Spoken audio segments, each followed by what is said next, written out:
अगदी मस्त तिप्पट फुललेले, जिभेवर ठेवल्या ठेवल्या विरघळणारे आणि इन्स्टंट होणारे, जराही साबुदाणा भिजत न घालता झटपट होणारे साबुदाण्याचे पापड आज आपण बनवणार आहोत. आणि मैत्रिणींनो, एका वाटीमध्ये अगदी 70 पापड बनवून तयार होतात. नमस्कार, मी माधुरीज कुकिंग अँड लाईफस्टाईलमध्ये तुमचं खूप खूप स्वागत करते. तर मैत्रिणींनो, आधी तर तुम्हाला सांगितलंच आहे की साबुदाणा न भिजवता आज आपण पापड बनवणार आहोत. तर सगळ्यात आधी इथे मी 2 वाटी साबुदाणा घेतलेला आहे. साबुदाणा छान असा भाजून घ्यायचा आहे आणि नंतर याला आपण दळून घेणार आहोत. तर खूप झटपट पापड होतात, अगदी 1 तासामध्ये बनवून तयार होतात. खायला तर अगदी भन्नाट लागतात. अगदी आपल्या घरात वयस्कर माणसं असतील ते देखील आरामात खाऊ शकतात. तर साबुदाणा छान असा भाजून झाला आहे. मिक्सरच्या जारमध्ये घालायचं, जेवढं शक्य होईल तेवढं बारीक याला दळून घ्यायचं आहे, म्हणजेच वाटून घ्यायचं आहे. आता इथे मी 2 वाटी साबुदाणा घेतला आहे. त्यासाठी साधारणपणे 14 वाट्या पाणी यामध्ये ॲड करून घेते आहे. हे पाणी मी अगोदरच मोजून ठेवलं आहे. पाणी जर कमी वाटलं तर नंतर आपण परत यामध्ये ॲड करू शकतो. तर ज्या वाटीने साबुदाणा घेतला त्याच वाटीने इथे मी पाणी घेतलेलं आहे. आता पाणी थंडच असताना यामध्ये आपण घालून घेणार आहोत चवीपुरतं मीठ. तर गॅसची फ्लेम मी लावली आहे. गरम होईपर्यंत थोडा वेळ लागणार आहे, कारण कढई जाड बेसची आहे. आता ह्यामध्ये चवीपुरतं मीठ घालून घ्यायचं आहे. मीठ घातल्याच्या नंतर दळून घेतलेलं साबुदाण्याचं पीठ आहे ते यामध्ये घालून घ्यायचं. पाणी गरम झाल्यानंतर साबुदाणा जर घातला तर त्याच्या गुठळ्या होऊ शकतात. त्यामुळे थंड पाणी असतानाच हे साबुदाण्याचं पीठ ह्या पाण्यामध्ये घालून घ्यायचं आणि व्यवस्थित असं ढवळत राहायचं, जेणेकरून यामध्ये गुठळ्या होणार नाही. आता याची छान अशी पेस्ट झाली आहे. आता जरी तुम्हाला ही पातळ वाटत असली तरी जसा जसा साबुदाणा शिजत जाईल तशी तशी हे पीठ घट्ट होत जातं. तर मैत्रिणींनो, तुम्ही बघू शकता आपण हे व्यवस्थित असं मिक्स केल्यामुळे यामध्ये एकही गुठळी राहिलेली नाही आहे. आता हे असं सतत आपल्याला ढवळत राहायचं आहे, कारण गॅसची फ्लेम चालू ठेवलेली आहे. त्यामुळे याला लगेच दाटसरपणा येऊ शकतो आणि हे खूप जास्त घट्ट होऊ शकतं.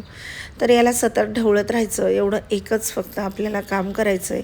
साबुदाणा भिजवायची झंझट नाही आहे आणि खूप झटपट होतात, बिघडत तर अजिबात नाही. आता यामध्ये मी हिरव्या मिरच्या मिक्सरला बारीक करून घेतल्यात, म्हणजे चिली फ्लेक्स आपण यामध्ये घालून घेतलेलं आहे. आता हे चमच्याच्या साहाय्याने व्यवस्थित मिक्स करायचं आणि याला सतत असं हलवत राहायचं आहे. तर तुम्ही बघू शकता साधारणपणे 10 ते 12 मिनटानंतर ह्याला छान असा दाटसरपणा आता यायला सुरुवात झालेली आहे. तर मैत्रिणींनो, अगदी नवशिके देखील सहज हे पापड बनवू शकतात. खायला विचाराल तर अगदी भन्नाट असे लागतात आणि जिभेवर ठेवल्या ठेवल्या विरघळतात. प्रोसेस देखील खूप सोपी आहे.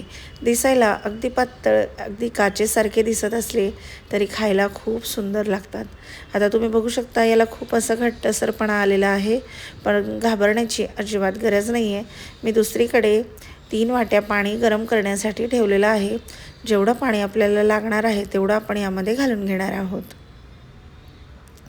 तर हे चमच्याच्या साहाय्याने सतत असं हलवत राहायचं, जेणेकरून बेसला अजिबात लागणार नाही. आणि तुम्ही पाहू शकता ह्याच्या अजिबात गुठळ्या देखील झालेल्या नाही आहेत. तर आता हे घट्ट झाल्यामुळे आपण यामध्ये गरम पाणी घालून घेणार आहोत. पण मैत्रिणींनो, यामध्ये गरम पाणीच घालायचं आहे. आपण जर यामध्ये थंड पाणी घातलं तर पापडाचे तुकडे पडू शकतात. आता हे चमच्याच्या साहाय्याने सतत हलवत राहायचंच आहे. पण आता यामध्ये मी सध्या 1 वाटी पाणी घालून घेतलेलं आहे आणि आपल्याला जर कमी वाटलं तर आपण परत यामध्ये थोडंसं पाणी ॲड करू शकतो. मी 3 वाट्या पाणी गरम करण्यासाठी ठेवलेलं आहे आणि सुरुवातीला आपण 14 वाट्या पाणी इथे घेतलेलं आहे. आता ह्याला परत चमच्याच्या साहाय्याने छान असं व्यवस्थित एकजीव करून घ्यायचं आहे. तर मैत्रिणींनो, हे पापड तुम्ही नक्की बनवा आणि तुम्हाला उन्हाळा स्पेशल वाळवण रेसिपी कुठली बघायला आवडेल कमेंट करून नक्की सांगा. या आधीच्या व्हिडिओमध्ये आपण साबुदाणा अजिबात न शिजवता पापड बनवले आहेत. आज आपण न भिजवता बनवणार आहोत. त्यानंतर उपवासाचे सांडगे देखील बघितलेले आहेत. नॉर्मल भाजीचे सांडगे बनवलेले आहेत. त्यानंतर आपण साबुदाणा बटाटाचे पळी पापड देखील बनवलेले आहेत, नागलीचे पापड देखील बनवलेले आहेत. तर भरपूर अशा उन्हाळा स्पेशल रेसिपी तुम्हाला माझ्या चॅनलवर बघायला भेटतील. तर आता हे चमच्याने असं सतत मस्त ढवळत राहायचं आहे, जेणेकरून हे खूप जास्त आपल्याला घट्ट झालेलं नाही पाहिजे. आता हे छान असं व्यवस्थित एकजीव झालेलं आहे, छान मिक्स झालं आहे. अजूनही हे पीठ मला थोडंसं घट्टच वाटतं आहे, त्यामुळे आपल्याला यामध्ये पाणी परत घालावंच लागणार आहे. तर मी तुम्हाला व्हिडिओच्या शेवटी जेव्हा हे बॅटर एकदम परफेक्ट रेडी होईल तेव्हा पाण्याचं ॲक्युरेट प्रमाण सांगणार आहे, त्यामुळे व्हिडिओ शेवटपर्यंत नक्की बघा. तर सतत ढवळत राहिल्यामुळे तुम्ही बघू शकता कढईला अजिबात मिश्रण लागलेलं नाही आहे. तर दाटसरपणा बऱ्यापैकी कमी झालेला आहे. कन्सिस्टन्सी तुम्ही बघू शकता. ह्यामध्ये मी परत थोडंसं पाणी ॲड केलं होतं. तर टोटल आपल्याला एका वाटीसाठी 8 वाट्या म्हणजेच 2 वाटी साबुदाण्यासाठी इथे आपण 16 वाट्या पाण्याचा वापर केलेला आहे. तर हे प्रमाण अगदी परफेक्ट आहे. तुम्ही अगदी डोळे झाकून ही रेसिपी करू शकता की 1 वाटी साबुदाणा घेतला तर 8 वाटी पाणी घालायचे. कन्सिस्टन्सी अतिशय परफेक्ट झाली आहे. मिश्रणाला छान अशी चकाकी आली आहे. आता याला कोमट करून घ्यायचं आणि पापड बनवून घ्यायचे. खूप जास्त थंड अजिबात करायचं नाही. थंड जर केलं तर मिश्रण घट्ट होईल आणि पापड खूप जास्त जाड होऊ शकतात. त्यामुळे कन्सिस्टन्सी ही अगदी परफेक्ट आहे. तर तुम्ही बघू शकता आता हे मिश्रण कोमट देखील झालं आहे.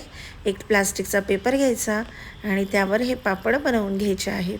थोडंसं हे बॅटर घालायचं आणि पळीच्या साहाय्याने ह्याला अलगद असं फिरवून घ्यायचं आहे. मी चिली फ्लेक्स वापरलेत, तुम्ही नाही वापरलं प्लेन केले काहीच हरकत नाही, किंवा लाल मिरची पावडर, हिरवी मिरचीचा ठेचा देखील यामध्ये घालू शकता. तर अगदी तिप्पट फुलणारे, जिभेवर ठेवताच विरघळणारे आणि अवघ्या 1 तासामध्ये होणारे झटपट असे साबुदाणा पापड नक्की बनवा. आणि मैत्रिणींनो, कमेंट करायला, लाईक करायला अजिबात विसरू नका.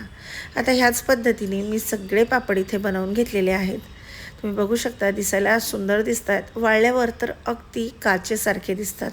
खूप छान पातळ असे पापड हे बनवून तयार होतात. तर तुम्ही साबुदाणा पापड कुठल्या पद्धतीने बनवता कमेंट करून नक्की सांगा. तर तुम्ही पाहू शकता छोट्या मोठ्या कुठल्याही आकारामध्ये हे पापड तुम्ही बनवू शकता. मीडियम साईज बनवायची, कारण तळल्यानंतर पापड अगदी तिप्पट फुलतो, त्यामुळे साईज खूप मोठी नाही करायची. तर ह्या पद्धतीने सगळे पापड आपण इथे बनवून घेतलेले आहेत.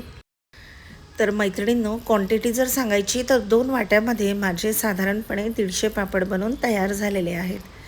तर आता याला मी 2 दिवस छान असं उन्हात सुकवलं आहे. ऊन येत नसेल तर फॅनखाली देखील पापड अगदी छान सुकल्या जातात.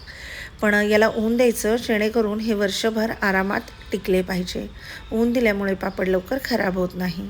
आता सुकवल्यानंतर मी तुम्हाला पापड दाखवते. अतिशय सुंदर, पातळ, छान काचेसारखे असे झालेले आहेत. आता मी तुम्हाला हे पापड तळून दाखवणार आहे. तर तुम्ही स्वतःच तुमच्या डोळ्यांनी बघू शकता की छान अगदी तिप्पट असे हे पापड फुललेले आहेत. दिसायला देखील खूप सुंदर दिसत आहेत आणि खायला म्हणाल तर अगदी भन्नाट असे म्हणून तयार झालेले आहेत. आणि मैत्रिणींनो, सगळ्यात मोठं टेन्शन असतं ते म्हणजे पापड तेलकट होण्याचं. तर हे पापड अजिबात तेलकट देखील होत नाही. त्यामुळे अगदी डोळे झाकून प्रमाण तुम्ही हे वापरू शकता, हे पापड बनवू शकता आणि खाऊ शकता. तर तुम्ही दुसरा पापड देखील बनवून दाखवलेला आहे, खूप सुंदर झाला आहे. तर मैत्रिणींनो, रेसिपी नक्की ट्राय करा. कशी वाटली कमेंट करून सांगा. भेटूया अशाच एका नवीन माहितीपूर्ण व्हिडिओमध्ये. तोपर्यंत तुम्हा सगळ्यांना खूप खूप खूप धन्यवाद.